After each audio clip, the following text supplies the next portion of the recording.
In a broken wasteland, come to my fire. What's going on, metalheads? Thank you all for tuning in to this week's episode of the Metal Forge. My name is Mark Jackson, and I am your host.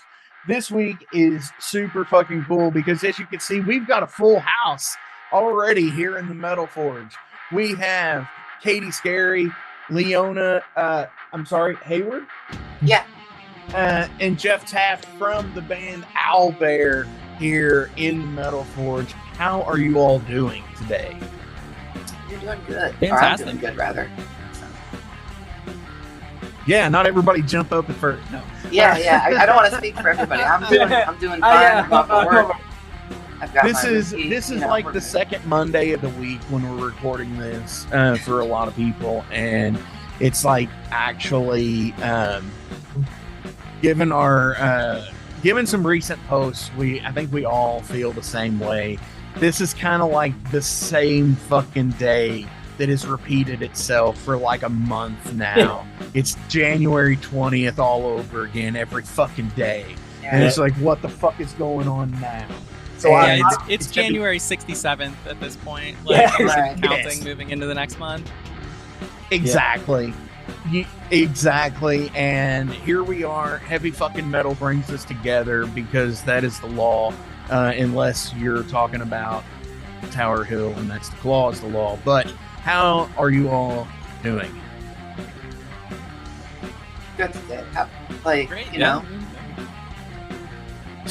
So by the time we're recording this is the most defensive question that we've ever had. Like, people ask us like, way wilder what shit, the and fuck? we're like, fuck the president. And now you're like, how you guys doing? We're like, we don't talk about our feelings. What are you saying? I was wondering when we get how many, and when we get to the first "fuck the president" of this show, but I'm glad we're getting early. And now that it wasn't me that said it, I feel even better to have the all clear. Well, we did it in the first, minute and a half, if that. Yeah, you know, I mean, so. because, I completely brought it, I immediately went into it because that is also one of the reasons why I wanted to have you all on, not only for the new album that is coming out, and well, at this point, by the time this airs, has already come out a couple of weeks ago, but is, the post about having to cancel the fest performance. Let's go ahead and get into it, because that is some fucking bullshit on the government part. Just like, because this affects, like, just down to even fucking playing music. Right. Jeff, if you want to handle this, because I won't stop. No, that's by all means. Yeah, the polite answer is this is not what any of us expected when we formed a fucking heavy metal band to deal with.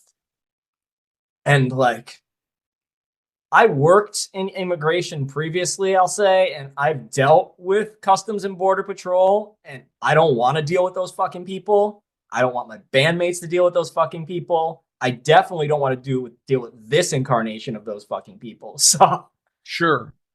the polite side of it is that we tried to figure out a way to make it work, and we held on as long as we could. Like this could get bad. This could get bad. Okay, this is definitely bad and not safe. It sucks. Yeah, right. And, like, Joey was so, like, understanding and helpful. He was, first of all, so excited to have us, and then I felt really bad that we couldn't, and then he was like totally understanding. It's just, And I mean, at this point, this is a real thing that, and don't mean to, like, completely jump into the dire immediately in the episode, but, like, this is a real thing that people have to deal with now. This is a very real problem. And this, like, has completely limited, you all to possibly either, how far can this go? That's the whole thing. Just going into each state at that point. Yeah. And the other thing too is that just the way things are going with, like, like how many, not even just like plane crashes and stuff we've had since, like, the 20th of last month and stuff like that. It's like 14 or 15 of them. It's like, okay, even barring going outside of the country, is it safe to fly? Are we going to have to drive? Are we going to have to take Amtrak? Is Amtrak going to be safe? Right? You know, so that's kind of where we're at with some of this stuff. It's just like, we didn't expect to have such logistical complications around just going and playing a show or whatever. It's just, yeah. Yeah, and I mean, despite the ACLU issuing statements that were like, yeah, no one show your paperwork to the government at this point in time. Like, we're going to sue them and work this out. Like, which was like the last straw for us. We were like, okay, this is very real. We're not messing with this at all. But despite all of that, a couple of random people on the internet told us that it's not a big deal. So, like, I guess it's fine. And that was one of the things that pissed me off, because on the post that I shared of Jeff's, somebody put a fucking smiley face on there, like a laughing emoji, and I was like, what in the absolute fuck? And this was a band in my local scene here, and it's like, dude, you guys are like 47 fucking years old, and you play the fuck like 3 times a year. Go fuck yourself. 47 years old and still in your local scene. Yeah, I think that's where they're gonna die. Yeah.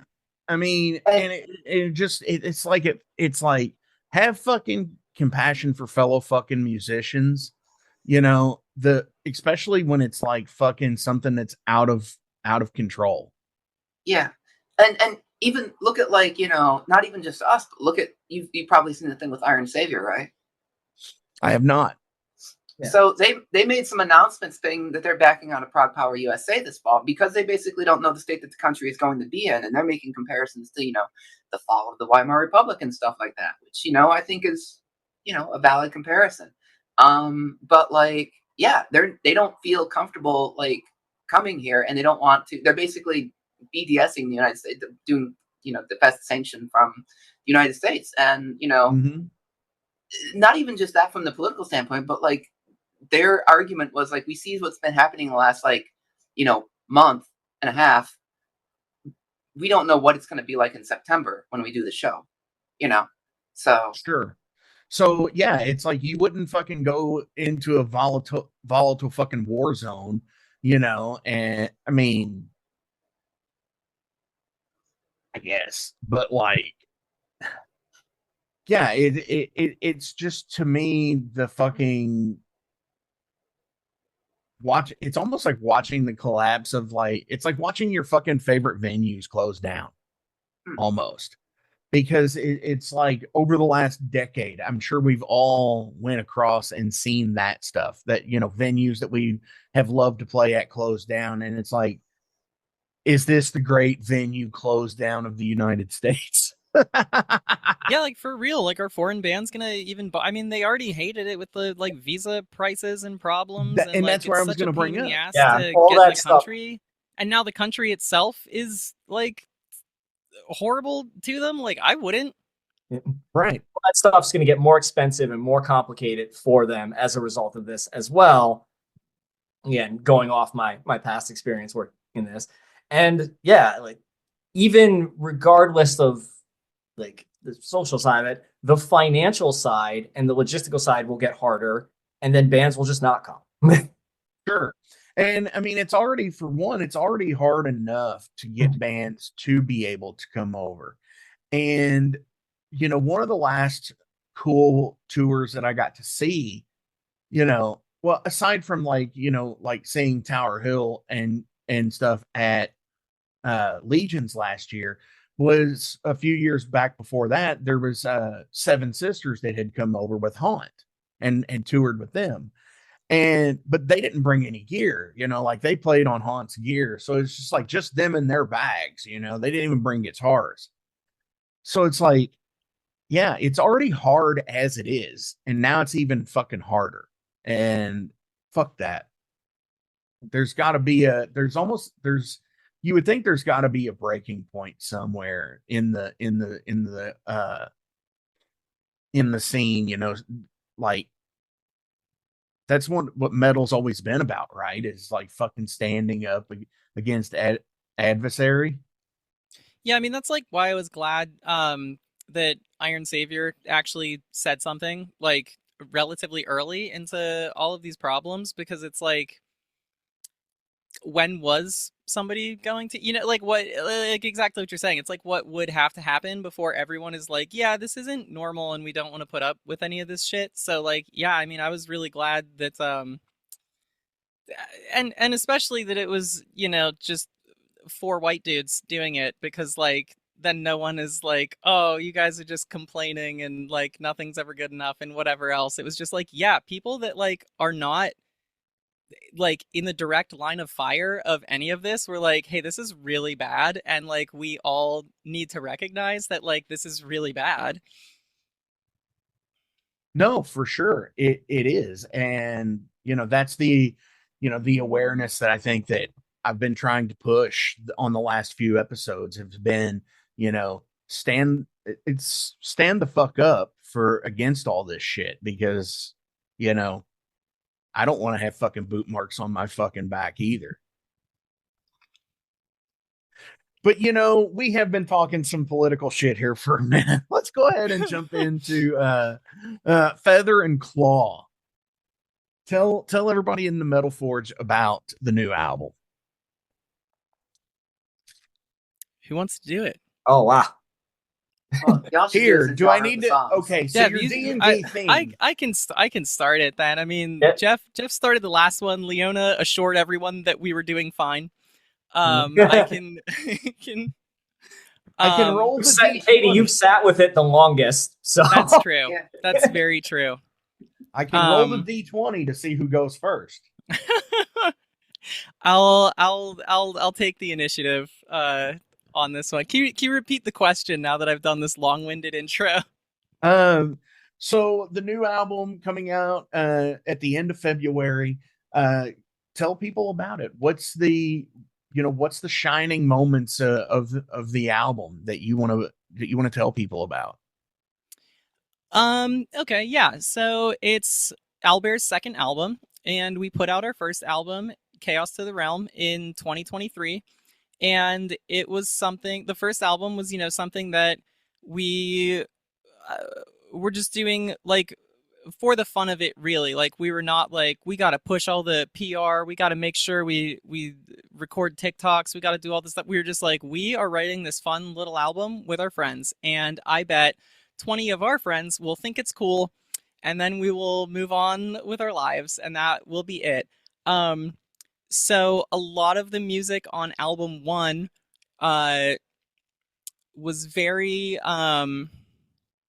we didn't second guess any of it. We came up with some riff ideas and we were like, yeah, that's the riff. Cool, record it. What's next? Okay, moving on. So album 2, we severely overcorrected on that, feeling like we didn't put enough energy into album 1.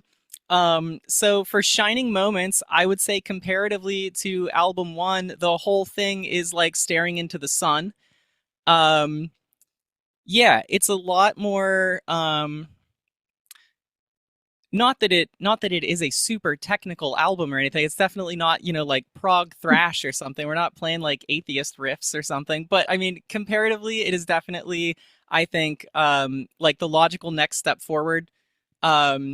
Adding a little more complexity to things.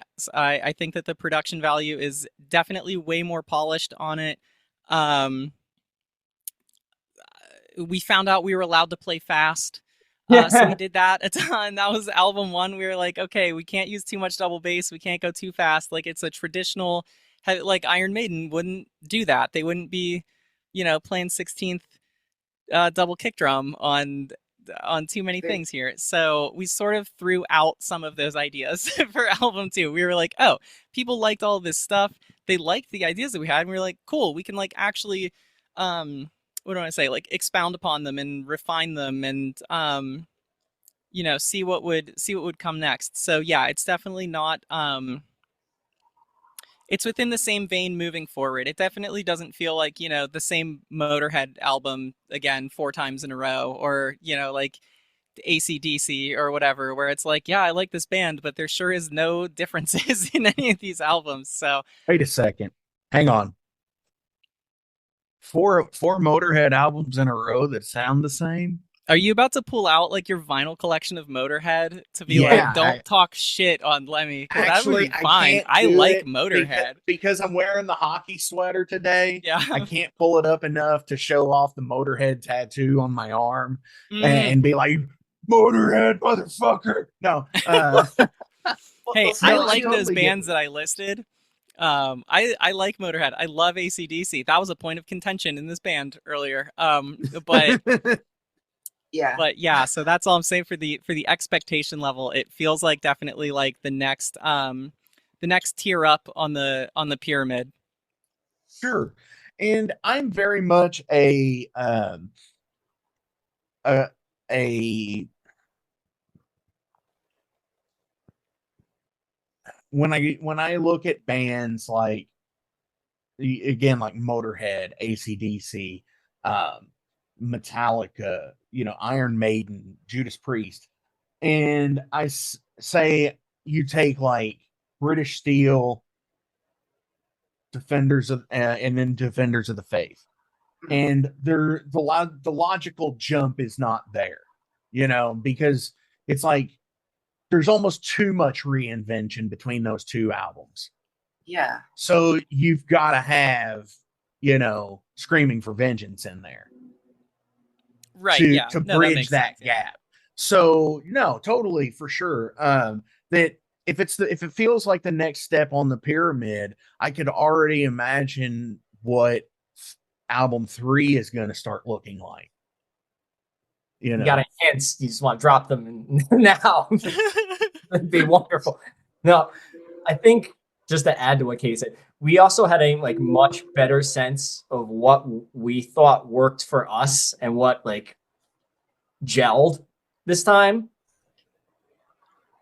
and we could focus on that. It's like for my part, there are a couple times it's like, okay, so we're trying out like, oh, this riff, or like try something in this vein and seeing what worked. And now that we saw what worked and what we liked, we could run with that and then throw more double bass in. Yeah, there's definitely, the first um album was sort of figuring out what the other people were going to contribute to a traditional heavy metal band called Owlbear. Like I was aware of like previous stuff that Jeff had done. I just met Leona.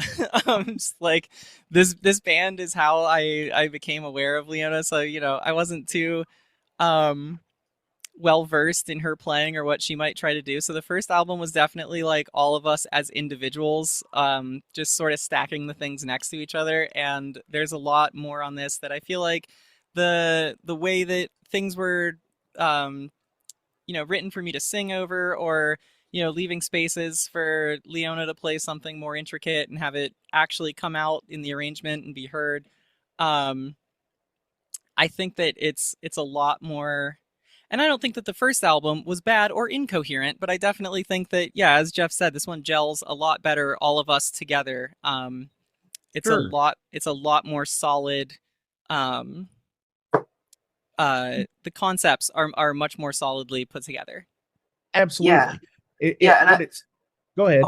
I was gonna say also one of the things that I appreciated too in this album was that Katie like produced me a bit more, right? Insofar as she gave me more insights and feedbacks on what some stuff that didn't work, and stuff that did work and things to lean into and stuff like that, and even did some like had me copy a couple of the like bass parts that she had written for some of the songs, and I think it came out better because of that. And I'm just really happy with the way that she handled all that stuff.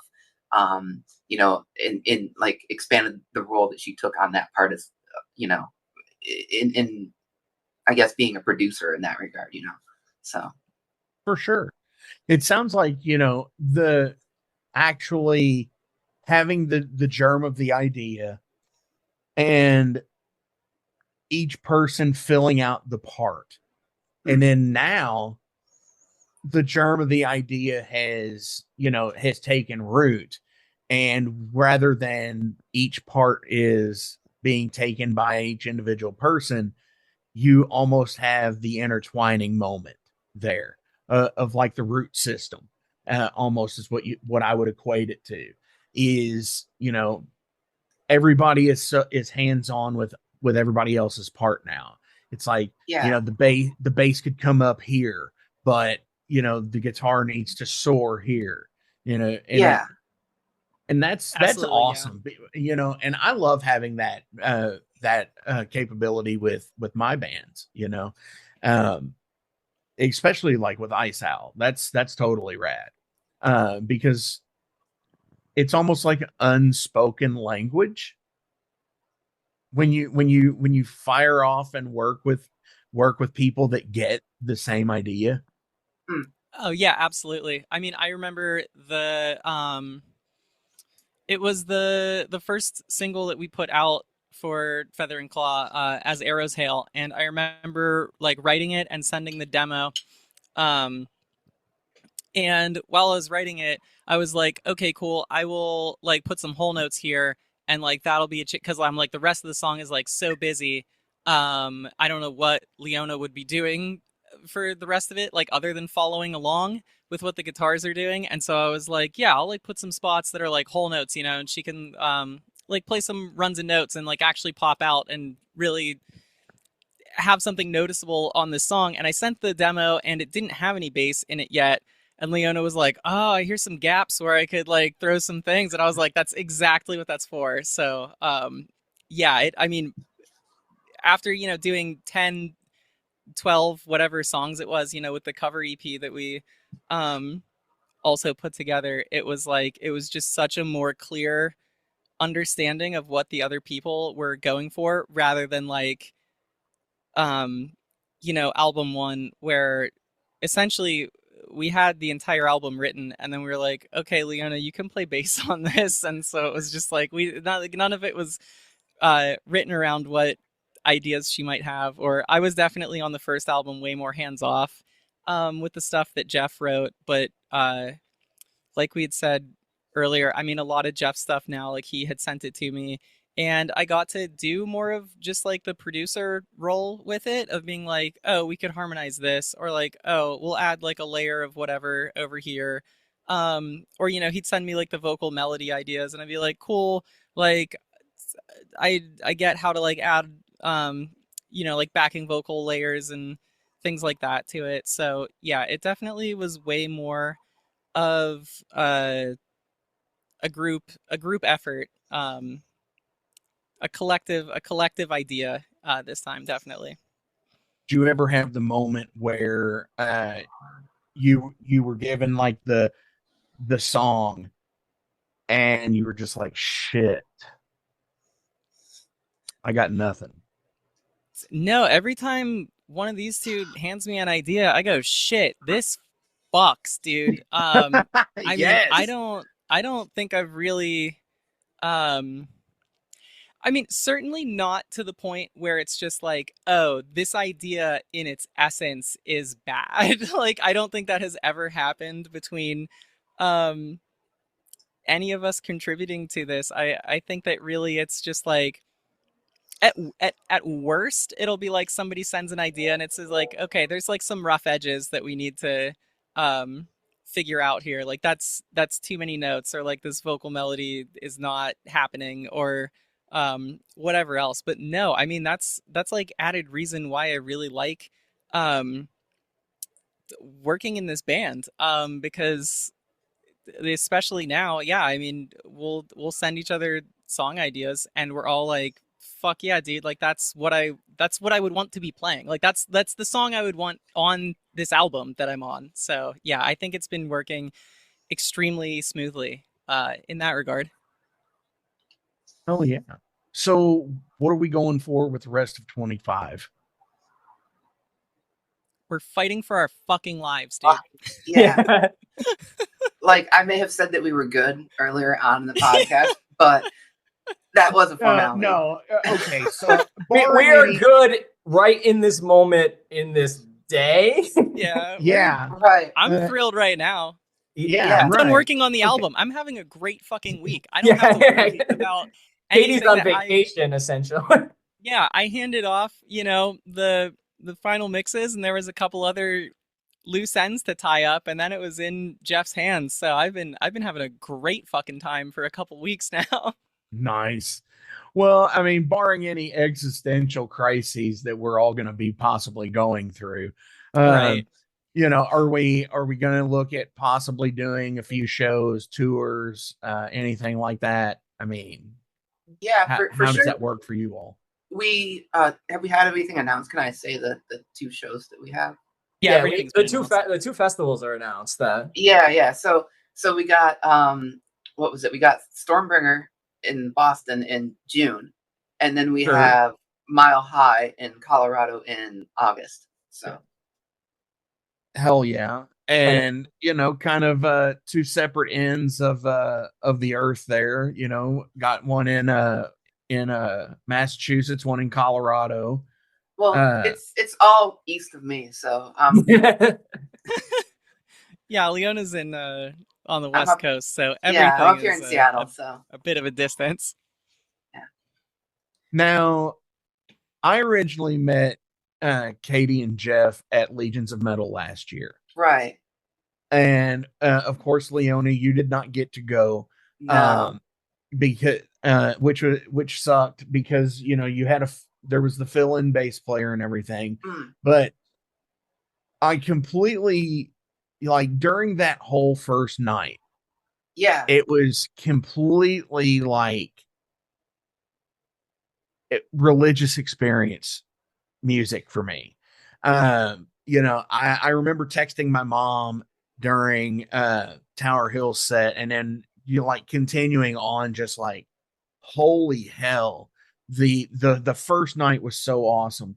When you all played that last year, and I'm sorry to kind of leave you out on this one, Leona, what was the best experience you got to have with the show, with the fest?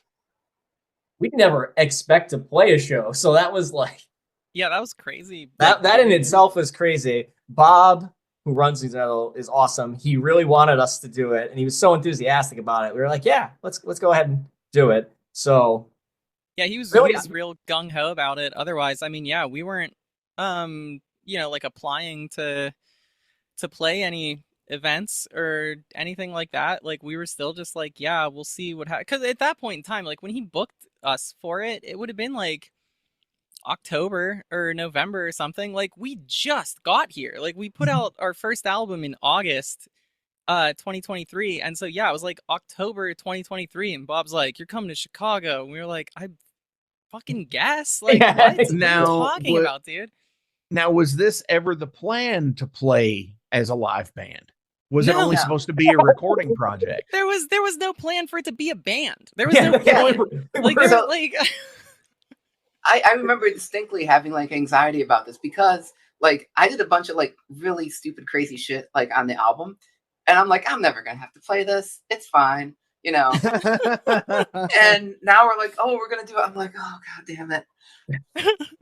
So and there's more of that on the next album. In fact, even more of that on the next album. So it'll be yeah, another we existential severely crisis. overcorrected. Yeah, We we didn't do severely the we didn't do overcorrected. the Yeah. right thing, but we No. we corrected it. Yeah. So Right. but You yeah, so know, like there's that aspect to compensate for. So I'm still anxious about doing it live a little bit, but I think I'll be okay. I think I'm excited to for the next couple of shows to be able to do that with them. Sorry to get off track, but no, for sure. That's what this show is all about, is getting off track. yeah. It's practically derailed the whole fucking show, not just the segment. But no, I think it's funny because, like, I've often done things. It's like, fuck it. What's the worst that can happen? Hmm. Like, do it as a joke, right? It's like, fuck it. It's like put in an application when I was like 18 to work at a strip club. And, like, of course, because Did you get good tips?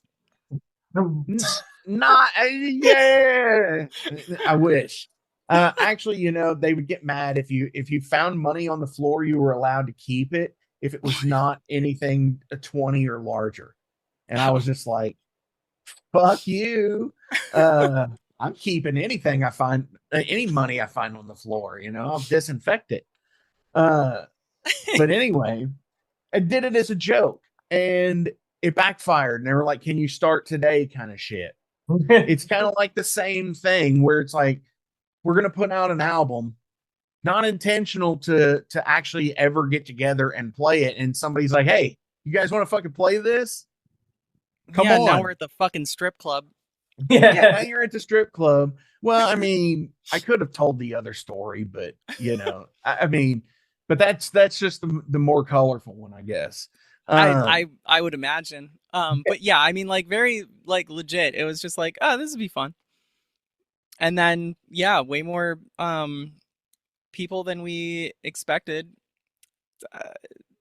decided they really and yeah, liked the it just as demand. much as we did. So that was very cool. One of the We things started with playing it and people knew the words, and that was that wild. was like that was fucking weird. That was really cool, but that was like yeah, that like threw me off for a second there. But yeah, when we played at Legions of Metal, there was like probably half a dozen or so people in the audience that were singing along with us, and we were like, we just got here, like what are you talking about? And I'm like, well, I guess I know what they're talking about. I wrote all these words, but like yeah, it that was probably the biggest like actual shock. We were sort of just, we were in vague shock the whole time of like at that festival of just like, oh damn, this is real. Oh, we're playing at this thing. Like we never had any plans for this. And then like actually being up there and seeing that everyone else was like really, really psyched for us to be there. Yeah, Yeah, that we're was very really cool. into it. For sure. Zeba from Icehow was in a boot and was standing up there singing and was just like, holy shit. And she was into it. But when you look at like Spotify and you see like, the like on almost everything that you all have, there's, thousands and thousands of plays. When you're looking at it and it's like, 5, 6, 10, 20,000 plays on a song, it's like, how do you process that? We still haven't really started to process that. At least Yeah. I haven't. It's this really surreal thing where you see stuff about like your band on social media and you didn't bring it up. It's just people talking about your band in the wild. And it to me it's just like what? Right. And so just seeing that we have thousands of listens on a song, or seeing that we have thousands of, I'm not sure exactly what like some between two and like it's not a lot, but like still like it's no like Taylor Swift numbers or anything like that, but seeing that there's a couple thousand people a month listening to our albums is really surreal to me. And I still haven't kind of wrapped my head around that, because when we started this we didn't have those kind of aspirations to have thousands of people listen to the album. It was something that we were doing for fun, right? And so to just have that happen and continue happening is kind of like weird, and I don't know how to deal with it. But yeah. Yeah, it's No, like absolutely. I have a couple different music projects, and but so like I make lo-fi hip hop, and that one will get like between 15 and 20,000 monthly listeners on Spotify right now. But it's because like like I work with labels and they have like their curated playlists and they know other people with curated playlists and whatever, like things like that. So it's like those numbers are like so much more like vague to me, where because it's just people passively listening or whatever. Like they could listen to my lo-fi stuff a trillion times and never know anything about me or who I am, or like ever look me up after that. But so it's like I sort of got like in one sense I got used to numbers being like as high as they were or whatever, but then like yeah, really thinking about it, and whenever you see like, oh yeah, Owlbear, we have like 3,000 Spotify listeners this month, and it's like that is so much crazier than like the lo-fi stuff just getting added to whatever playlists and the numbers getting racked up, because it's just like a lot of these are people like very specifically seeking us out, or like having heard of us and Very looked us true. up, and it's just it's so much it's such a different thing to wrap our head around. But yeah. No, I totally dig that because it again, you know, they're passively listening to the hip hop thing because it might be on a playlist somewhere, like you said. It might be in a store. It you know, it could be anywhere. But the people, the versus the 3,000 people that listen to Owlbear, you know, specifically they're seeking you out, and they're the ones who are singing those songs at places like Legions. Right, And exactly. Yeah. you know, and they know. And that's the thing with like metalheads, you know, we all read the liner notes of albums and shit like that. We all know who plays on what and who does what in a band for the most part. Where most hip-hop artists, not to discredit, but I mean, I don't know if that is a thing in that music scene, you know, if they memorize liner notes and shit like metalheads usually do. But yeah, so you know that's how people are going to know who you are based off of that. Right. Yeah. The level of attention is so much uh greater for you know, people listening to this band, because like we said, like they're active. That means that like probably somebody suggested us to them or whatever, and then they went and checked us out. Or yeah, they saw us at Legions of Metal or Mad with Power or you know, Stormbringer in the future, whatever, and then they were like, oh, that's a cool band, and then like actually have followed through and you know, continue to listen to us outside of like seeing us at a festival or just, you know, being mentioned in casual conversation or whatever. So that's why I really think, well, I feel like we all agree that just like the name Owlbear has probably pushed a lot of sales for us, because you hear that band name and people have been like, what the fuck are you talking about? Yeah. And then like are interested in seeing what is going on, because you'll see that like in the YouTube comments or whatever. They'll be like, I was scrolling and I saw the name Owlbear and I was like, I have to hear this. So I feel like the branding that we have with, I mean, you know, the imagery, the name, the artwork, just like the quality of the artwork, I feel like that has helped us an incredible amount, because at 2 years ago we weren't a band, like we'd never released any music, you know. But people were still seeing just the thumbnail and the name of the album and the name of the band, and they were like, I need to check this out. Like there was no previous rapport with us. They weren't like, oh, I liked their other album, let's see if this one's good. Like, so yeah, I mean, for us, I really got to credit Jeff for the idea of the name Owlbear, and then every artist that he found to work with us. So yeah, Yeah, Yanis Rubis yeah. on a Leona actually found Giannis. Yeah. Like he was really into the idea, and then he's like immediately after he finished the first cover, which we fucking loved, he's like, come back, like if you guys are gonna do another one, yeah, I'm down to do this. Well, and what I think's cool about it is there is kind of a going with the D&D theme here. There is kind of that cool, like from the first album, looks, whoa, hang on. I told you, everybody, this is Diana. She's jumping in the conversation really fast on the Metal Forge.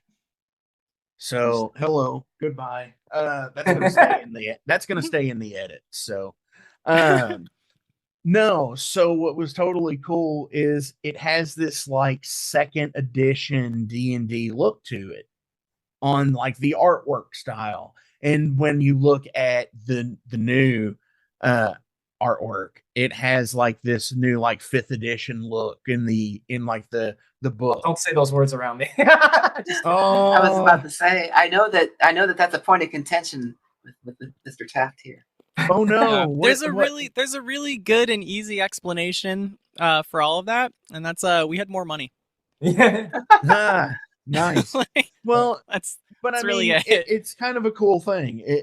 You know, with having like like a D&D creature name, you know, So what's the don't mention those around you? What's Oh up? Are no. you, Oh well. First of all, are you I'll just say I always liked owlbears. Just I thought the creature was just kind of the right blend of ridiculous. I think from when I first sure? started playing. But to answer your question, I'm not the biggest like fifth edition D&D person. Like Me either. I will play it. I will not run it. I think it's great that it's incredibly great that it's got so many people into the game, into the hobby. And like Mm-hmm.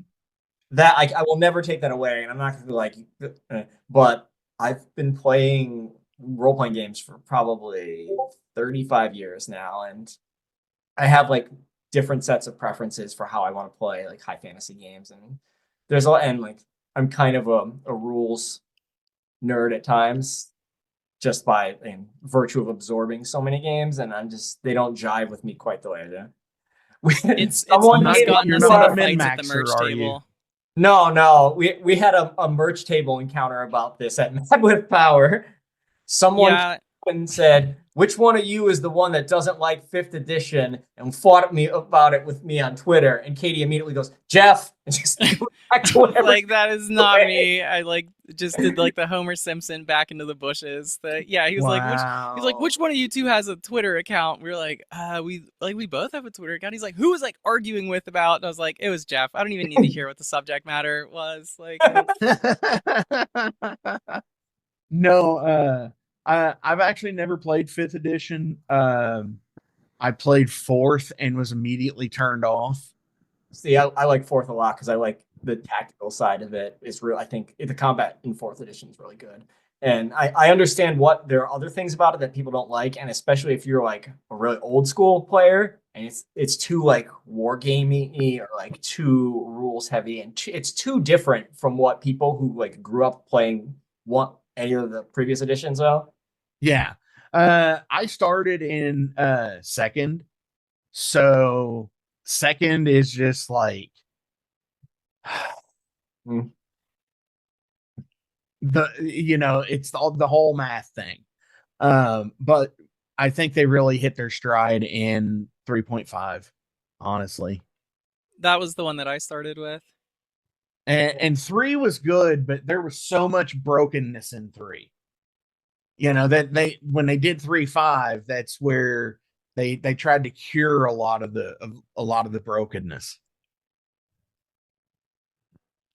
And it introduced other stuff. And 3.5 I still like dearly love. It's a lot of work nowadays to like prepare it and run it as a GM. Yeah. And I'm the guy who's like the forever DM of my friends. Like my regular weekly group is people I've known and played with for 20 years now. Like I went to Nice. college with them. 2 of them are married to each other, and they met because we all hung out together, like through me, sort of, or through another mutual friend who was also a friend of me. So So so talk to me about the writing concept here. Do because we're on the D&D subject, does Owlbear do that? Is it essentially like a campaign based scenario in the songwriting, or is it more? Oh, sorry. Go ahead. No, go ahead. It's actually it started out like it wasn't ever, I think, fully intended to be a D&D thing. Like it was sort of that was the umbrella under which we stuffed all our other kind of nerdy interests, because it really started with Katie writing Fiend of Fire, and Fiend of Fire is about Final Fantasy 1, the video Okay. game, which I'm also a big Final Fantasy person. And it just kind of got rolled in together. And so there's a lot of like D&D like lamp shading and like little lore bits, and I try to dig up stuff that doesn't get talked about as much. There's like there's 2 songs that are explicitly like D&D campaign settings on or stuff from campaign settings, old ones, on this album. But no, we never tried to make like an overarching story of it, or really were like, this is only about D&D and D&D related things. No, like D&D adjacent stuff, and like pretty much any kind Well, of. I guess what I was referring to was that is there kind of like more of a concept in the album writing. Like, for example, when I've been on this kick here recently where I've been going back and reading Dragonlance novels. And where what I think is so cool about it is these are actually based on campaigns that were actually done in like the Gary Gygax original group. It's Margaret Weiss and Tracy Hickman. So a little after the Gygax group, but though Gary Gygax wrote a couple books that feature the characters from that campaign. So yes, because they were played in his original Greyhawk campaigns. Yeah, which that's I always think that's totally a cool thing. Like it's a cool crossover aspect. Like it would the characters of Owlbear or the band members, and they're actually writing about the campaign would be fucking rad. Yeah, we like had that idea like right out the gate, and then we were like, I'm so tired. Yeah, like that. Like, I mean, we were talking about it today. Like, Leona was like, "Oh yeah, I can't believe we all like picked out stage names and then just like immediately abandoned that idea." And I was like, "Yeah, that was so much work." Like, yeah, yeah, because like I know there's another band in Pittsburgh that does that. They're called Deathlehem, and they're like a there was a band in Louisville it's a melodic, like 30 years ago called band, that. So, oh really? Yeah, I've always loved that name. It's so good. It's it's such a great name. But yeah, like that's what Deathlehem does. Is they're like, okay, we wrote a story. Now we will write songs that are about sections of this story. But for us, it's more like Jeff said, that it's really just like the high fantasy, the swords and sorcery type aspect is more just like an umbrella, and it's like any ideas that we would have that like could fall into that umbrella, like then we'll use them for Owlbear. Or if there's just something else that we want to talk about, we sort of just rephrase it into like that's the sort of language that we use about it, is like high fantasy sort of sounding lyrics, but we're talking about a current event or something like that. So want to know what song is on the album that talks about killing the fat orange demo goblin? No. That's probably several of, I mean, not like literally him, but I'm sure. I mean, the single that we put out a week before the album drops is essentially just like, yeah, the gig economy is not like something that can actually sustain itself, and it's more of a slow bleed, and yeah, it's only going to end really badly. And like that's what it is. Like that's essentially the premise of the song, but we're singing about mercenaries that ride gigantic hawks and like whatever, and that's their kingdom has fallen apart, and they have to like sell their services as mercenaries to help feed their people. Yes, right. Yeah, I mean, sure. It's a song about late stage capitalism, honestly. Like, but so that's the thing. But like, we weren't just like, oh, time to call. The song is called Late Stage Capitalism, or like fuck Uber or whatever. Like, like, so that's what I mean. Is it's just like we have whatever our ideas or opinions are on whatever. It's like, okay, well, if we're gonna talk about that, like, it sort of needs to be sculpted under this high fantasy image. Yeah, so we're talking about mercenaries and fallen kingdoms and night oaths and things like that, rather than talking about actually Karl Marx referring by name to something. Right. Yes. Yeah, exactly. Yeah. And I think that's what ultimately even going back into, like I said, like into the book, the books and stuff like that. And another band that recently had written a story around their album was a band in North Carolina called Temptation's Wings. They had written a fantasy story about Skullthor Ebonblade was his name. And their album of such goes along with it, and they actually published a book to go with it, which is totally cool. But yeah, it's like putting things in a real world perspective, based in high fantasy or based in whatever you're wanting to sing it in. If it's occult metal or whatever, that, it's basically, we're all still trying to do the same thing, is open your fucking eyes and look and see what's in front of you. Yeah, fundamentally, like, so many fantasy stories at their core are obviously just about dethroning tyranny and fighting imperialist forces or overpowering evil. I mean, and you right. said Yeah, it was a like very easy medium to apply this to when, that's our viewpoints. and as soon as Jeff said that, the first thing that I immediately thought of was Robin Hood.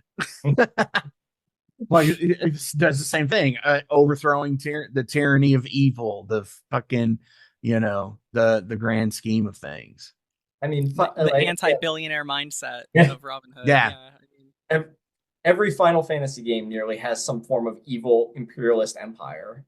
Sure. Or evil capitalist corporations when you get into the more modern techno fantasy ones. Yeah. For sure.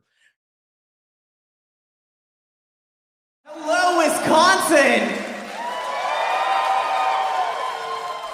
It is great to be out here at Mad with Power. As I said, we are Owlbear from the internet. We're from all over the place. But it's fantastic to be out here in the Midwest with everyone. Someone tried to trade us hot dish for vinyl. This has been a wild time so far. As I said, yeah, we are Owlbear. We are a female-fronted metal band, not because that's a genre, but so that you don't fuck it up when you talk to me at the merch table. That one's for you guys. So, since we're out in the Midwest, we're gonna play a song that we wrote about the Midwest. And this one is a little bit riot-inspired, not like the Thundersteel Band, but like Minnesota in 2020. So this one is called Bastard Sons.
Now, let's go ahead and switch over to Derailed here. Derailed are some random questions about you all as people, not necessarily music related or whatever, but obviously we can always find a thread there.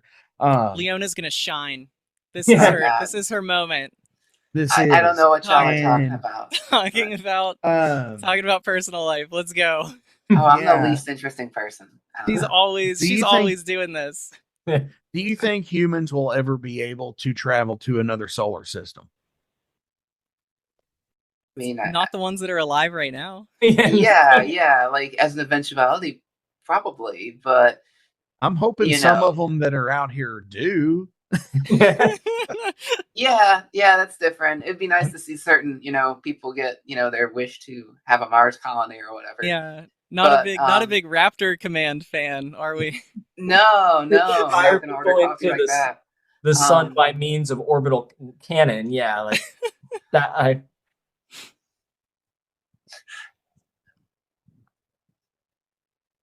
So nobody in this lifetime. Not in this in our lifetimes, or even I think the lifetimes of anyone from a generation or generation after us. Yeah, I mean, I would imagine it would be like like say a Trek situation where it's like a few hundred years away, if that, but you never know. So. Right on. Yeah, well, I mean, come on now. We're only like 40 years away from first contact. Well, yeah, but we already missed the Irish reunification of 2024 that they talked about Next Generation. And the Bell riots haven't happened either and like set us on a path to utopia. So right. So we still got like a couple of things that need to happen before we can kick that. We've missed a couple of vital steps here. We're heading for World War III, though. Well, that was also part of that timeline, though. So yeah, yeah, it was. It was, but it said it took place about 20 years after World War III. So yeah, yeah, we might be speedrunning some aspects, but yeah, hell yeah.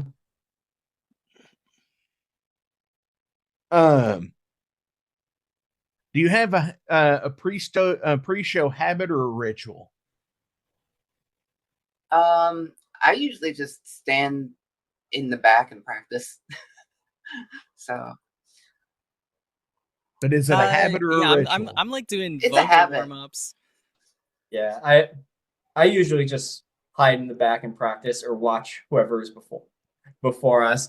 Or I do that like neurodivergent thing where you have an event and you just have to wait and you can't really do anything until that thing happens. Yeah. I start to get the jitters. I'll start doing the all right. Who is a tic-tac? That kind of shit. Yeah, just fidgeting. Yeah, I get to fidgeting up until it's time to fucking wet the hair. And yeah. And then I'll know if it's a good show or not, if I remember to wet the hair or not.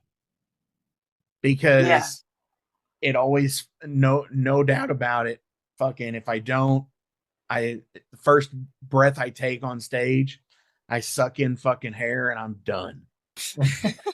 There's, along those notes, there's a similar thing.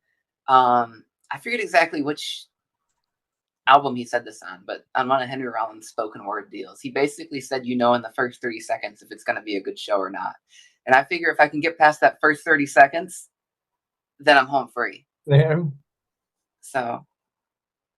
Yeah, I mean, when we played at Mad with Power this last year, well, my pre-show ritual for Mad with Power was I knew where I was supposed to be, and I was like, cool, I got it. It's 6 hours from now. I just got to show up in 6 hours. I got to be there. That's all I have to do today. That's it. It's so easy. And then I was like almost ready to go. We're like in the like loading dock area, and I'm like, I have to go to the bathroom. So like I went to go upstairs, and then people stopped me to talk to me, and I would like told them like 4 or 5 times, I'm like, I have to go. I'm like just trying to go to the bathroom. Like I gotta like, and they'd be like, oh yeah, okay, just one more thing. And so when I finally got back to the stage, Jeff and our other guitar player Patrick were like, where were you? I was like, I was trying to pee. Like, what are we? And then they were like, all right, this is Owlbear. And like, we walked out onto the stage and I was like, cool. I made it with like 6 seconds to go. Like, yeah. So that was bad. Those are the worst. And you know, I kind of like feel when that happens to me, when like people are trying to, hey, wait a second, wait.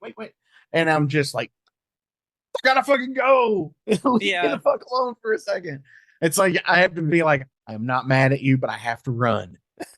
Right. Yeah. I'm trying to like, as firmly as I can be like, oh yeah, tell me in a minute. Like, I really, but also sort of what Leona was saying with the Henry Rollins quote of like, the first 30 seconds or whatever, you'll know if it's going to be good or bad. It was so like Legions of Metal, like we're sitting there and I'm like super nervous and because, it was the biggest show we had played at that point. In general, not as the band, because that was the first show we played as the band at all. But so it was very nerve-wracking. I was like, I hope my voice holds out. I hope everyone actually, fucking practiced what they were supposed to practice. Like, practice yesterday went fine. I hope it goes just as well. But when we played at Mad with Power, we had the sound check in the morning and, we tore through a song and I was like, yeah, let's fucking do it. Like it was none of the nervousness of the last show. It was, once we got up there and it went smooth for the sound check song and I was like, I am now excited to go out and do this thing. Whereas last time I was like, please don't make me go on stage. Like this is not gonna go well. Yeah, that I'm stealing this because Katie said it, I think, to me. And I forget, someone asked us how we were feeling, and it's like 15 minutes after this is over, it'll be great. And that was how it felt like doing her show. But then I had the same reaction to Mad with Power. Yeah. It's like, oh, that like everything's like falling into place. Let's go. Yeah, exactly. Then we just have to wait 5 more hours. Yeah, sound check was at like 11 or whatever. We played at like 6 p.m. So yeah. Dude, those are the worst. Like that's the thing that I hate the most about being an independent musician, about playing going and having to load into the venue at like 3 or 5 o'clock. And that's like by the time everybody gets loaded in and the whatever backline's getting put up or whatever, it's like 6:30 and the doors are 7.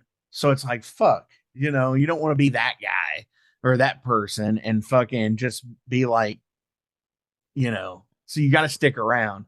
It just gets tiring sometimes. Music's a lot of waiting around. That's just how it, for something to happen. Especially when you get like noon calls, like, you're supposed to be at the venue at noon if you're on tour and shit.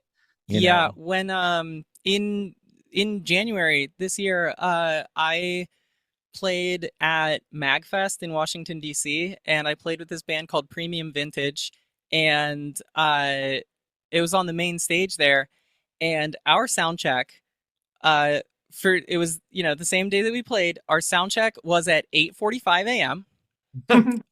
And we played at like 8:45 p.m. So yeah, because that stage starts at I want to say like 2 p.m. or something that day. So they're like, okay, we're gonna sound check all like 10 bands that are playing before the first one plays. So yeah, I mean it was rough. One of the people in our band had like been playing with another band the night before on the main stage at like 1 a.m. And then it was like, their set's over at like 2:30 or something. And they get to wake up at 8:30 and like roll out of bed to sound check at 9 the next morning. It was rough. That is a rough one. If you could be the main character in any film or any kind of media series, what would it be? Or who would you be? I don't want to be the main character in anything. The most Leona answer. Come on. Leona doesn't even want to be a tertiary character. Like, no. I want to be an NPC. I want to be a background character. I want to be in the corner. That's crazy. What instrument do you play? Bass players unite. Yeah. I feel like I do have a good answer for this, and I don't. It's not coming to me right now. I don't. Who's gonna pick I don't know. Picard? Jeff, No. what character do you think I would be? This is hard it's hard enough for me to figure out who I would be. My initial fair. roster of favorite characters all have tragic ends. There's like the overlapping themes of like, can't pick Elric, he dies, and his life. Well, now I don't have to read the books. Thanks. Oh, Comes back. He comes back. Don't worry. Well, now I really don't have to read the books. He's the eternal champion. That's it. It's in the title. I can't say Spike Spiegel either, because we know how that ends. At least this band. Yeah. That's up to interpretation. Yeah. I mean, yeah. Look. Fuck. I don't know. That's a rough one. Because I mean, any given day it could be different. Like I said, like who's gonna pick fucking Captain Picard or Kirk? You know, I would be Picard if I had the chance. I mean, that'd be cool. I mean, if we're just talking about being without being in the situation, that's a different thing. Like, yes, I would like to be Sarah Connor, but at the same time, I do not want to be, running from Responsible. machines. Right? Yeah. So there's, Really, I mean, we're not far off from running from machines now. I don't think, but we don't have Skynet, so we're okay for now. We're close. All right, okay. I'll Shadow the Hedgehog. There we go. I should have known. I should have said that immediately. What is it about that series? It's the red highlights. It's the red eyeshadow and the eyeliner and the dyed hair. I'll go with Shadow the Hedgehog for this answer. right on. Shit. Now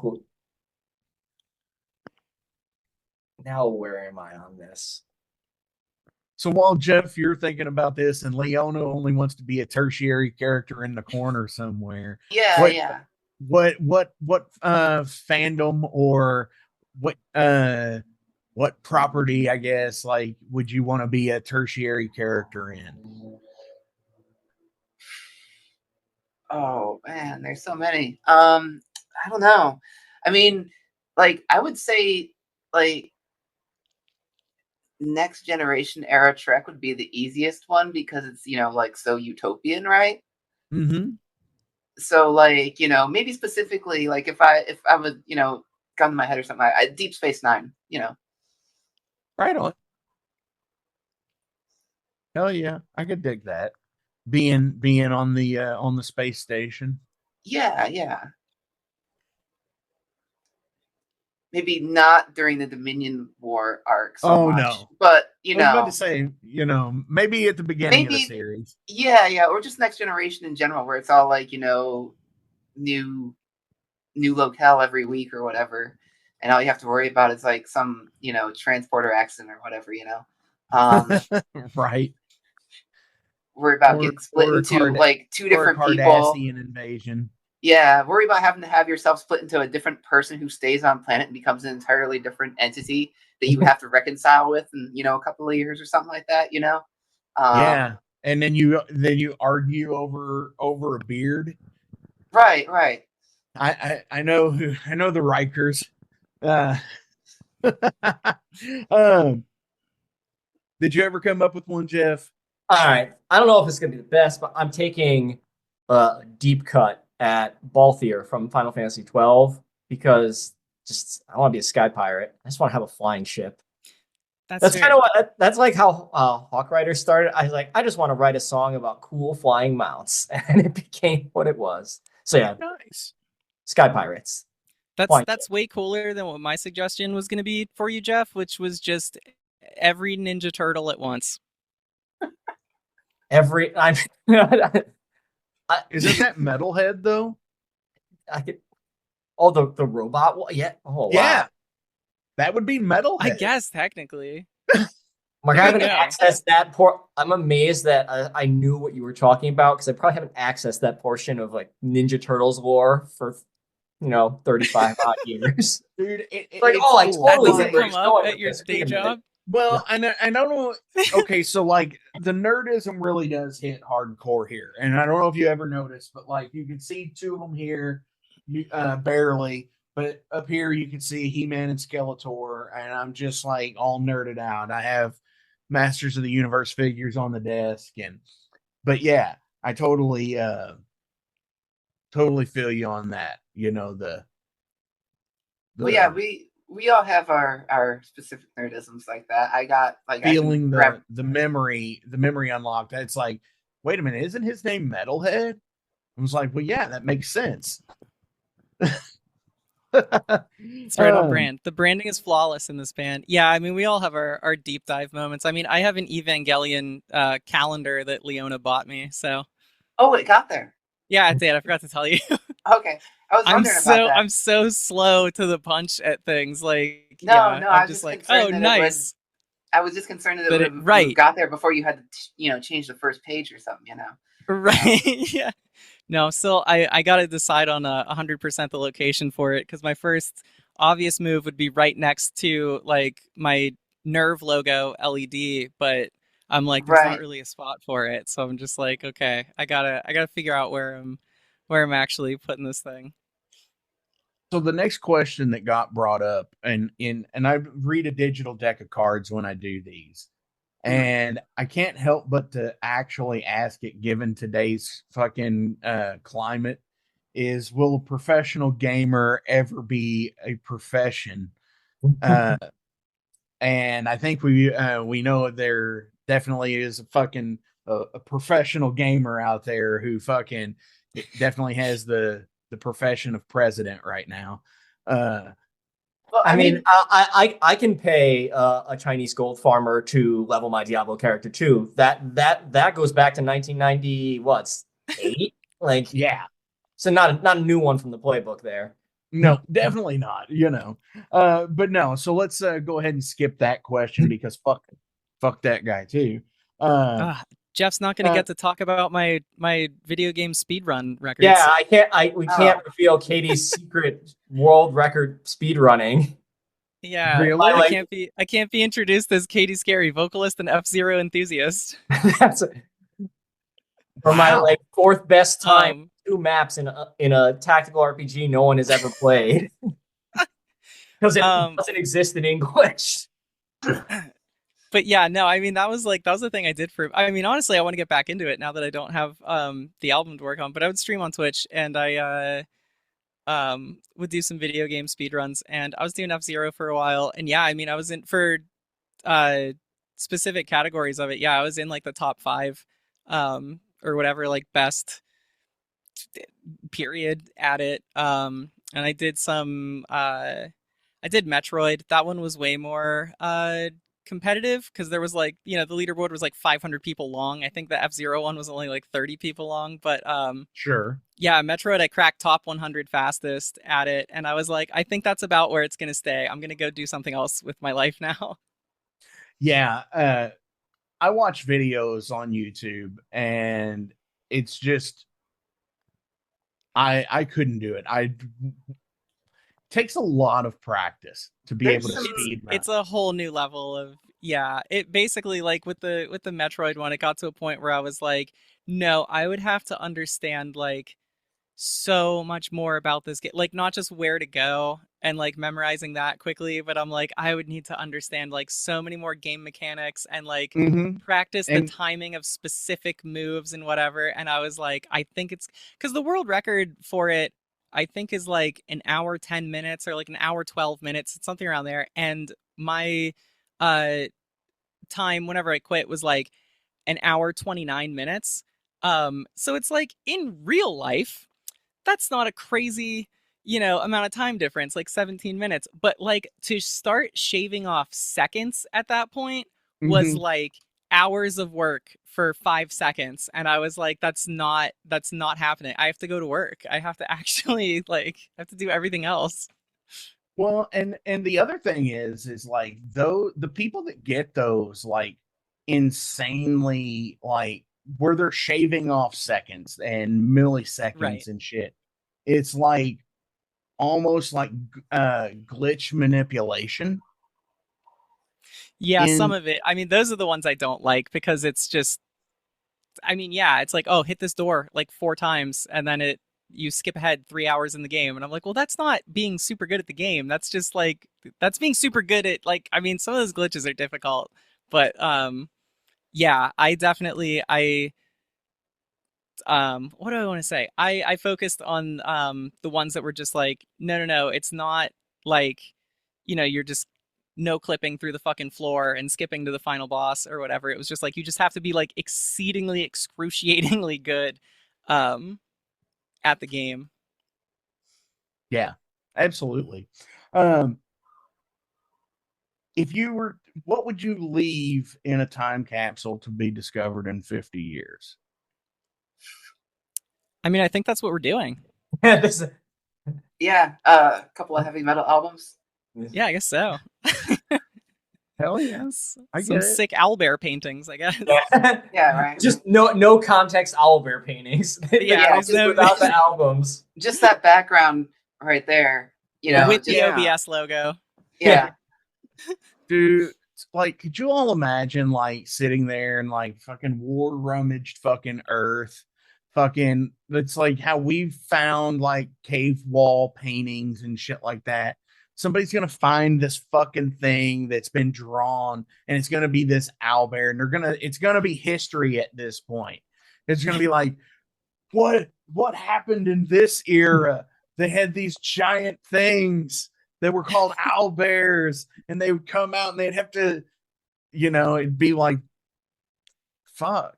That's I the can goal, only to be an environmental lore entry in like a post-apocalyptic Horizon Zero Dawn kind of scenario. Just Yeah, like be you a walk by and they're like, burn a entry. broken tape is still playing your album in Yeah. some forgotten underground facility.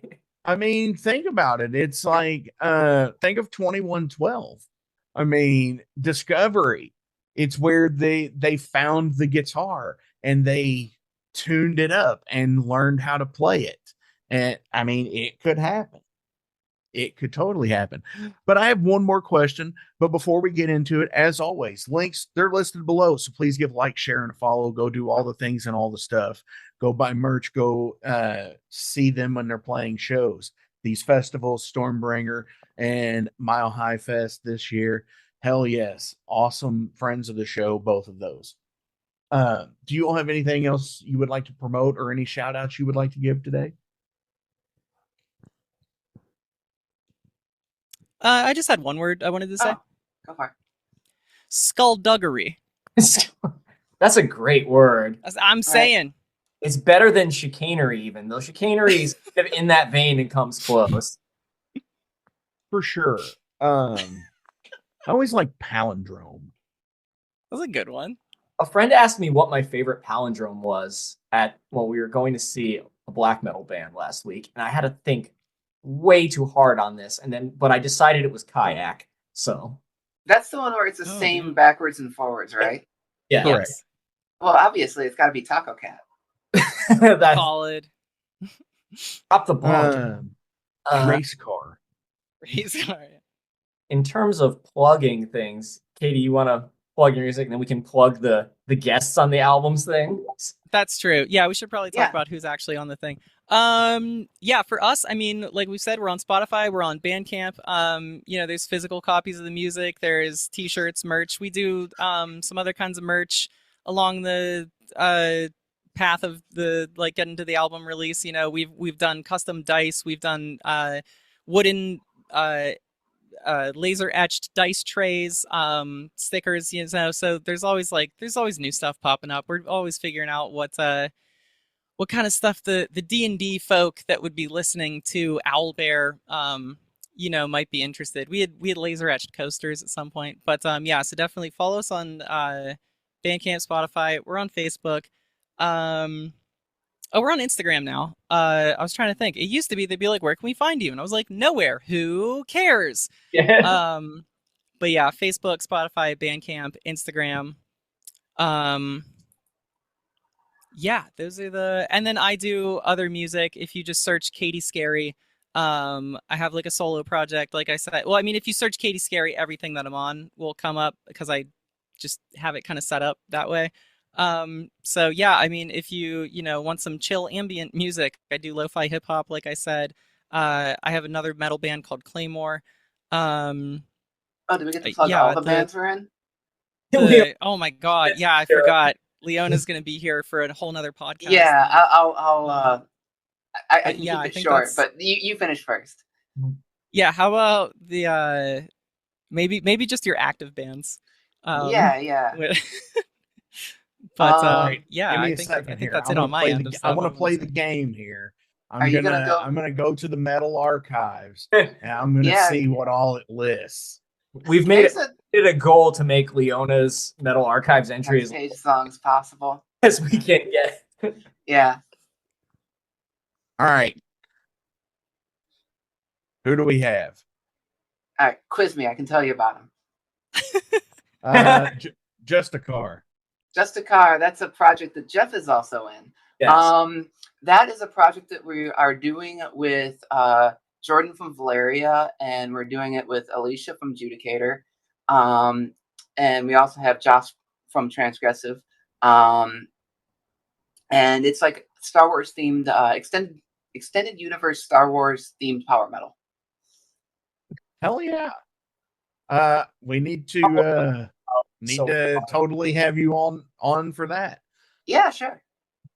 Hell yeah. I love me some so is it like okay, I'm gonna already ask the question because I'm such a fucking nerd. Is it pre-Disney expanded universe stuff? Yes. It's like Yes. It's Yes. the first album is pretty Thrawn centric and Timothy Zahnbook centric. Yes. Yes. You know, thank whatever being out there that if there is a creator for Dave Filoni because he is saving the fucking universe with fucking Star Wars, I think. Because he hasn't tied into the Disney trilogy yet. But that's just yeah. Is that a point of contention too?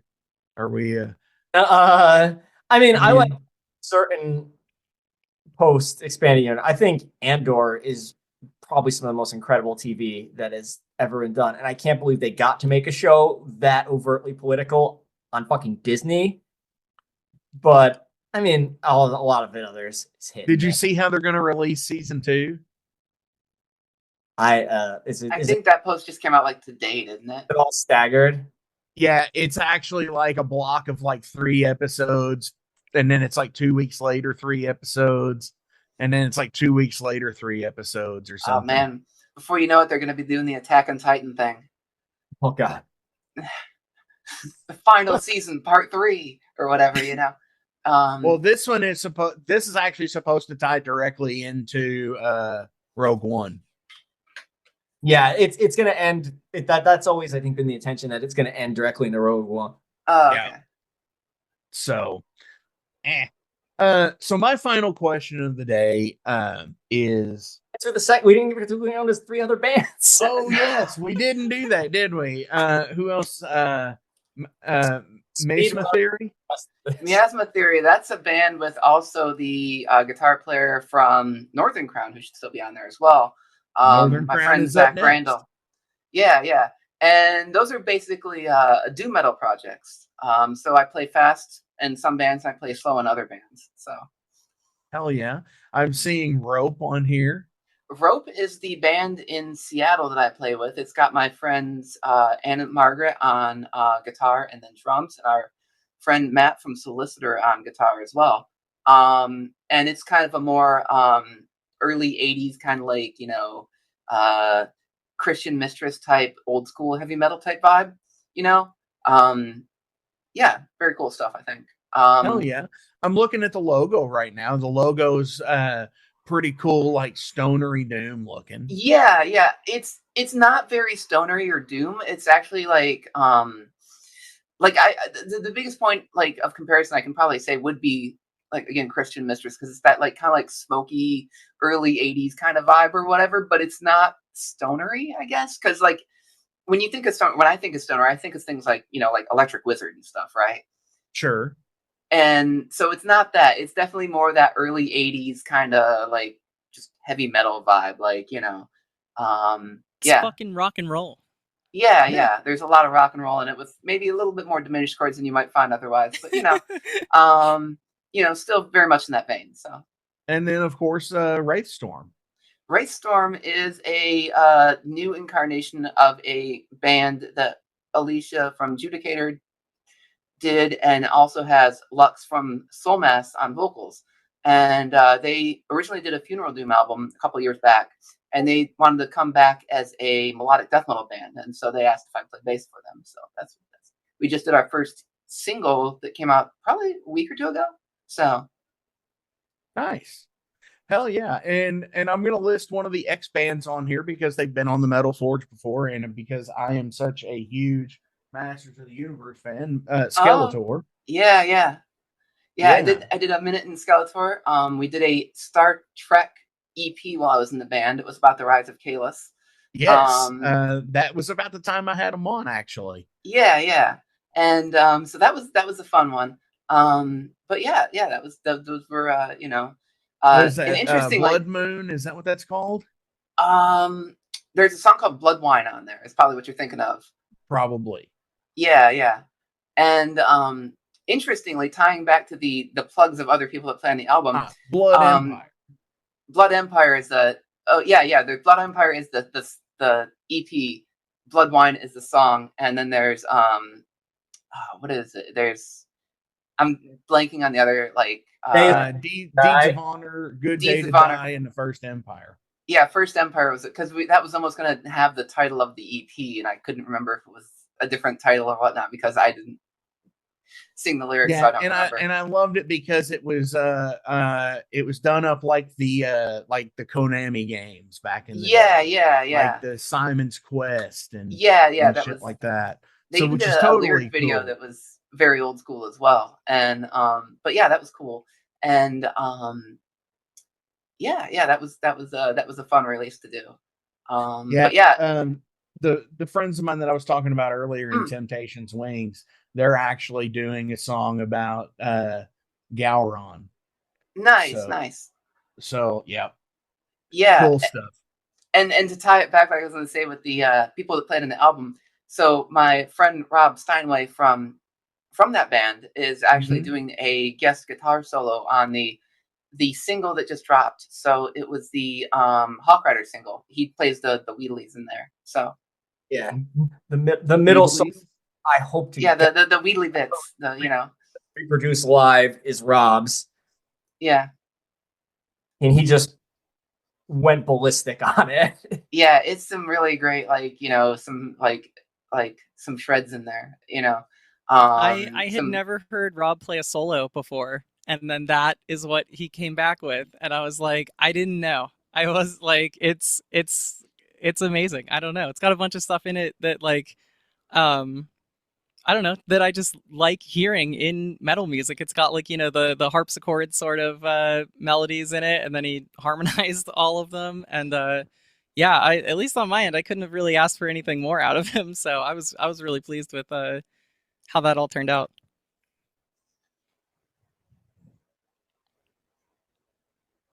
Who else did any guest spots on the album? Yeah, there was Longest Solo Ever is the guy's is it YouTube channel that he does?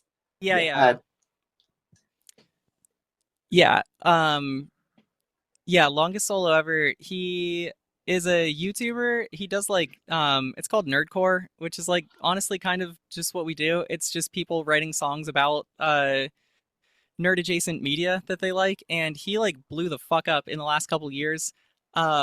And I've just known him for a few years, and we've done a couple collaborative things together in that time, and he has always had nice things to say about Owlbear, and was always real supportive of the idea, because the scenes that we're from, it's people doing a bunch of cover music and cover songs and things, and so he was always really excited when he saw people that he knew doing original music. And so I was like, hey man, you're always supportive of that kind of thing, you should come be on this one. And then he also knocked it out of the fucking park. So I'm real pleased on that one as well.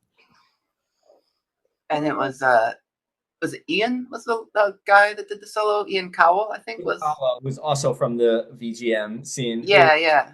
Weirdly, Katie and I met completely separately, but has been friends with Katie for a while. And then I just I think I ran into him in some Facebook group and became friends with him.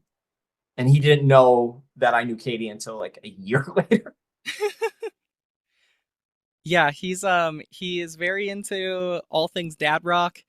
And I mean he's into other stuff too, but I just mean like that was why we grabbed him. We had a song that was super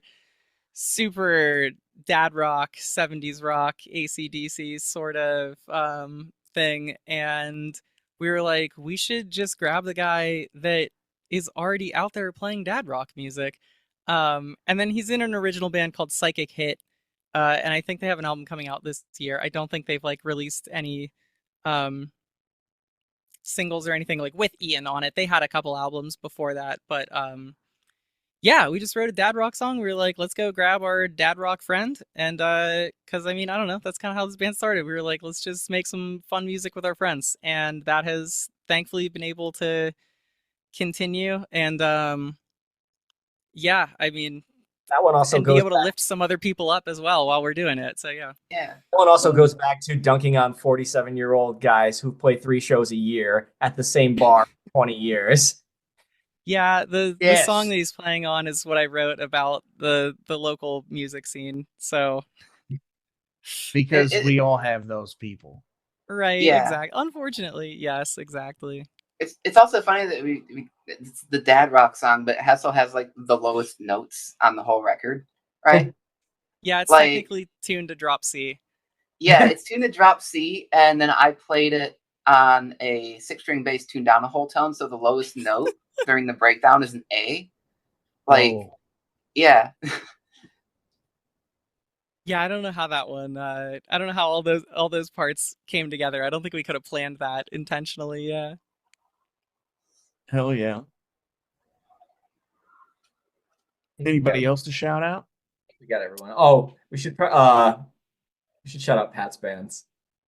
Oh yeah.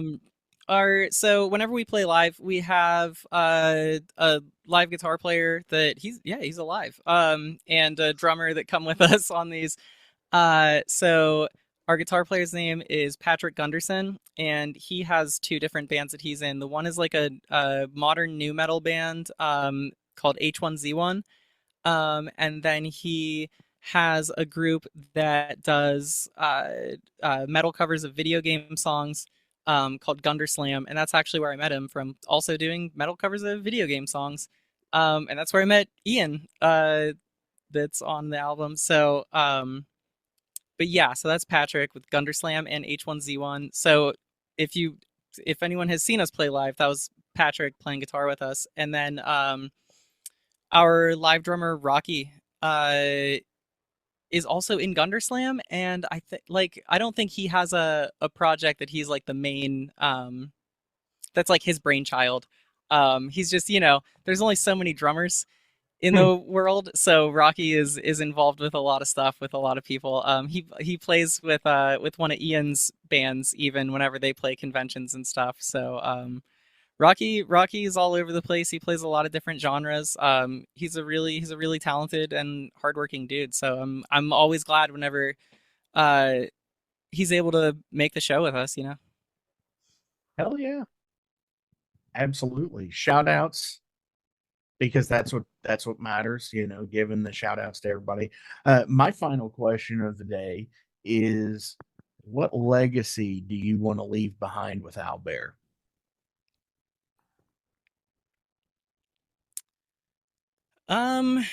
Don't listen to social media gurus. Don't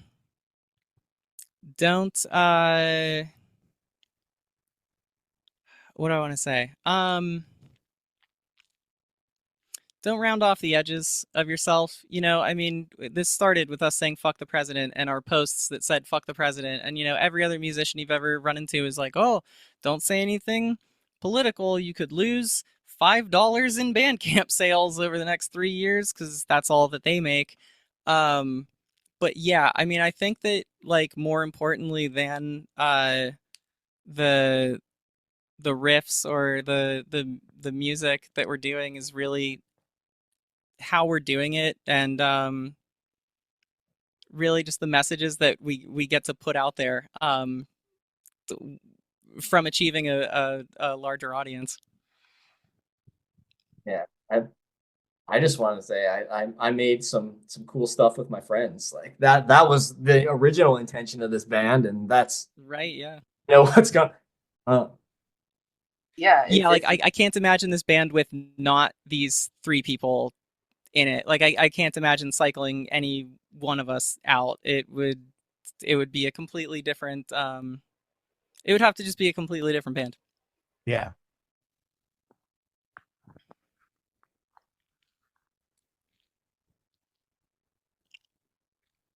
Leona, did you want to weigh in on anything? I mean, I'm basically like, I would just want to like second what Jeff said. It's just like, you know, just doing cool stuff with my friends has been the main driving point in what I do. Is I like to make things. I like to make things with cool people, and I'm happy that I get to work with both Jeff and Katy in this band, and we the other people are enjoying it as much as we are, and that's, you know, that's the big thing for me. So. Awesome. Thank you all so much, Leona, Katy, Jeff. Thanks. I appreciate you all. Hopefully this year I will either get to make it either to Mile High or Stormbringer. I'm trying my damnedest to get to one of them. Appreciate you all for doing this. On our way out today from Owlbear, what do you all want to play? Oh, what would y'all want to do? Play. But we're just picking the outro music? Yeah. What song? Oh, Jeff, you know what our outro music is. Oh yeah, we have to do the outro music. Do we just drop it in the chat? Let it be a surprise. Yep. Yeah, go for it. Go ahead. Gotta keep that. I keep that on me. I mean, I'm just going to announce it on the show, and we're just going to play it. So. Oh, that's fair. Oh, of course, right. Yes. We've committed to this bit now. Awesome. This all is right. At Mile High, they asked us for a writer. They were like, "What do you guys need?" And we're like, "We want this as our outro music." They're like, all right.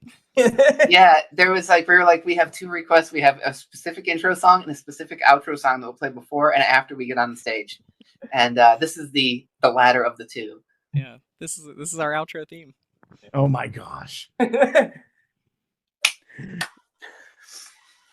think that he meant something from the album, but yeah, I meant from the band. But okay, I am going to totally leave this link. This link is going to be listed in the description below. So make sure you go see what it is that we're talking about. All right.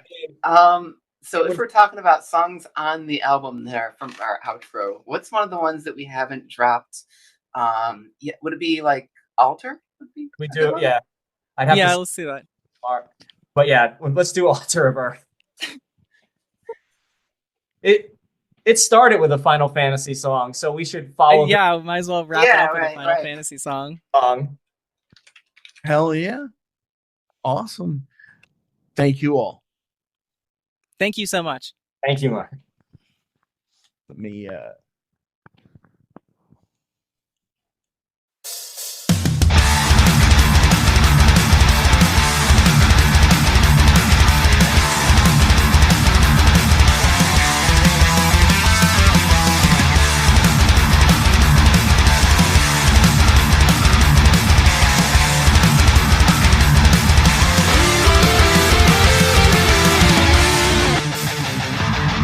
You're running down our devil's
Hey metalheads, you like tattoos? Of course you do.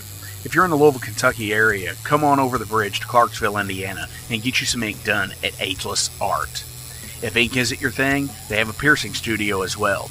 Visit agelessartclarksville.com to see some frequently asked questions, meet the staff. The shop is open Monday through Thursday, 12 to 8 p.m., Saturdays, 12 to 10 p.m., and Sundays, 12 to 6 p.m., all appointment-only spots.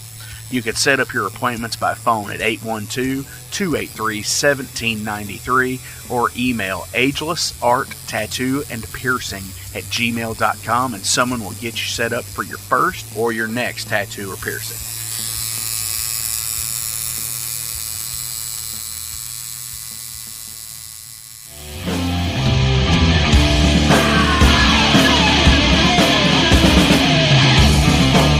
Hey metalheads, after going to a rager, what's your ultimate go-to? Mine is totally pizza. So when Overload is playing, or I'm promoting the Metal Forge live showcases, or the big goddamn metal show, I go to Pizza DoNisi. Pizza DoNisi is gourmet artisan pizza from right here in Louisville, Kentucky.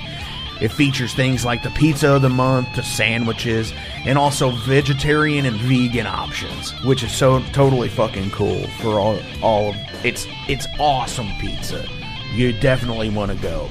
Hey, and also from time to time they do cannolis. Oh, so fucking good. You know what they said, man? Leave the gun, take the cannoli. Yeah, just like that in Godfather. They're located right next to the Mag Bar at 1396 South 2nd Street. So either stop in or call in at 502-213-0488. They're open till midnight. The witching hour.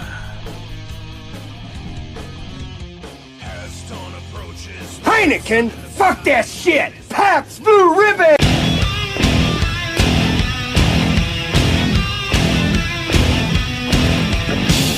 Hey metalheads, you all hear me talk about Mag Bar all the time. It is the home to the Metal Forge live showcases and is an integral stop in the ultimate underground metal tour schedule. They obviously feature live music, but the Mag Bar also has daily specials like Pint and Slice Night on Tuesdays with Pizza DoNisi. But they also do Bring Your Own Vinyl on Thursdays with DJ Kent Jackson, and Finer Things Sundays. Located right next to Pizza DoNisi at 1398 South 2nd Street, open 3 p.m. to 4 a.m. 7 days a week. Get your asses out to the Mag Bar. Rock out.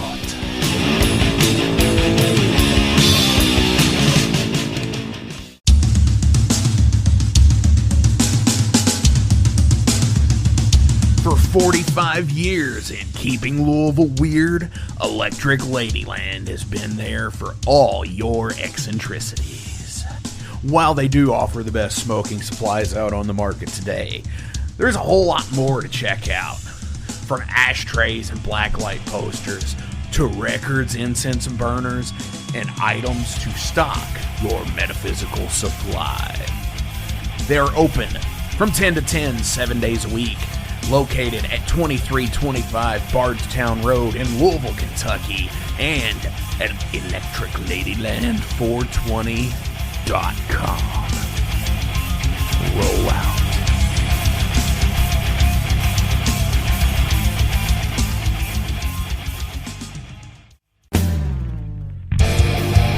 The year was 19...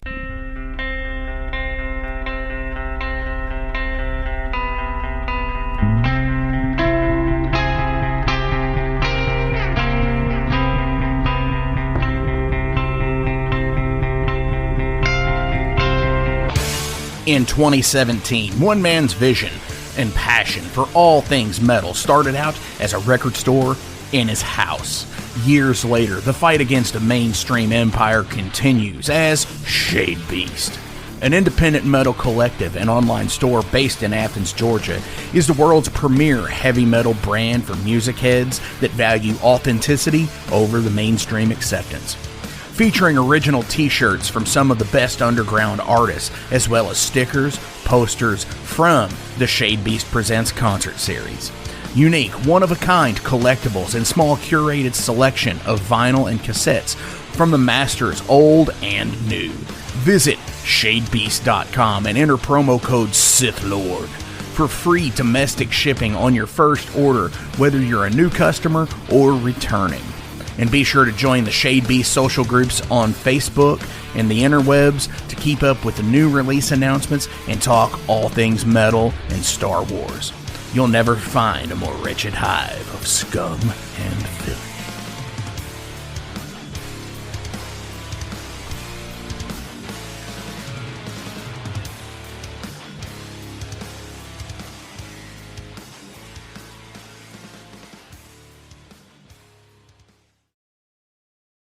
Welcome to the night. You think you know Night Demon? Then the Night Demon Heavy Metal Podcast is for you. Step into the darkness as we peel back the curtain to give you an unprecedented, all-access look into the mind and the heart of the demon. We're talking band history, song analysis, studio anecdotes, stories from the road. It's everything a diehard Night Demon fan could want and more. This is the only place to learn the inside scoop, the deep dive trivia, the untold tales from the band members themselves and those closest to the Night Demon story. Need more? The sacred Night Demon Crypt will be pried open to reveal demo recordings that have never before seen the light of day, all with in-depth commentary by the band and the people who were there for the writing and recording process. This is a gold mine, a treasure trove of all things Night Demon. Head over to nightdemon.net or wherever you listen to podcasts.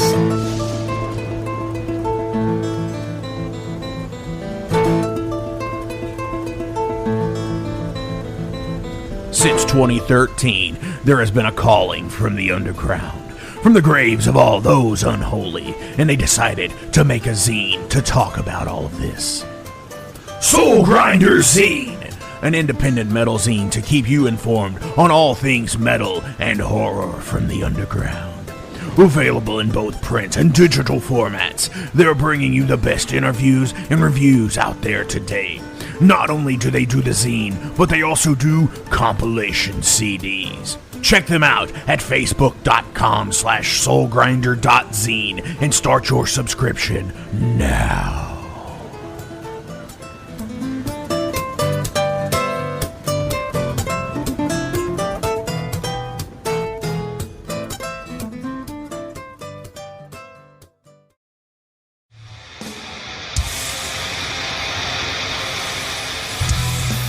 Hey everybody, let me tell you about the new sponsor to the Metal Forge, Unchained Tapes. They're an independent Pennsylvania tape label. They focus on extreme metal and punk with a killer approach to the tape scene. Visit their web store at unchainedtapes.bigcartel.com now to get your fill of tapes. And for being a Metal Forge listener, enter the code METALFORGE10 at checkout to get a 10% discount on your total purchase. That's unchainedtapes.bigcartel.com.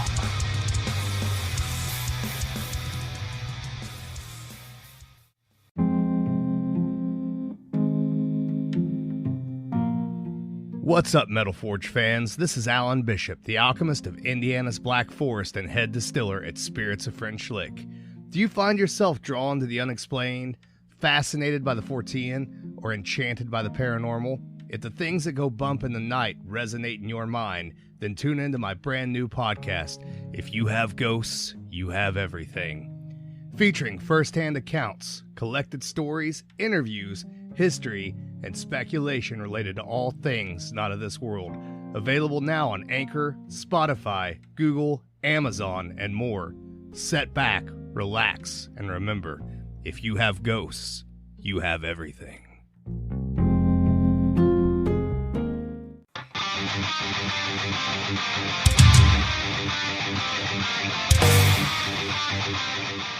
Hey, let me tell you guys about Mercenary Press. They're an independent London label and distributor of all things metal. Mercenary Press delivers the goods from their own independent zine. Trust me, you're going to want to get in on that.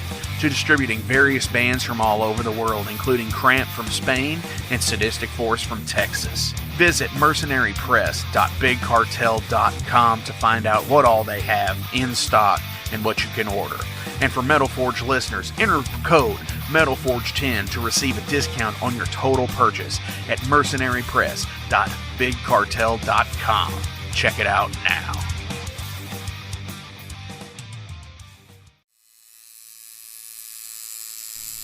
Hey Metalheads, it's with great pleasure I get to tell you guys about a new sponsor to the Metal Forge, Ageless Art, New Albany.